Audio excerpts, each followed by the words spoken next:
Okay, so put a minute on my clock starting now. Even after everything that went down with the gambling arrest last month, ESPN has decided to move forward with a huge mega deal with DraftKings. So ESPN has named DraftKings as the official sportsbook and odds provider of ESPN starting December 1st. They will now be integrated into ESPN's platforms, including providing content for the betting tab within the ESPN app. At the end of the day, money is the root of all evil. ESPN is a mega network who brings in billions of dollars each year, and they still decided that they need to partner with a sports betting company like DraftKings. I feel like this would have been a good opportunity for them to move away a little bit from sports betting. Just with everything that's going on, they decided that they were going to go in the opposite direction. Rodney, what do you think?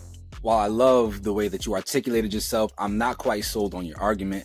The idea that ESPN would try to remove themselves from the multi-billion-dollar industry that is sports gambling is something that is never, ever, ever going to happen. As long as sports gambling is legal, ESPN will always find a way to have a foot in that space. Now, they did formerly have their own betting app that will now be going away. It was too much of a compromise in the structure of the core of their business, right, which is sports media, that they do need to have some level of separation between the inner workings of ESPN and the sports gambling world and entity. So I actually think this is a really, really good decision by ESPN to not have an app called ESPN Bet, right? Especially in lieu of all of the things that are going on with the NBA. This separation allows them to have a foothold in the sports gambling world without it being so ESPN centric. This makes it feel like ESPN is not fixing games, or ESPN doesn't have a hand in outcomes. Now there's an outside entity that they can say that, well, we had nothing to do with it. We have a partner that handles those things. And so it just looks a little bit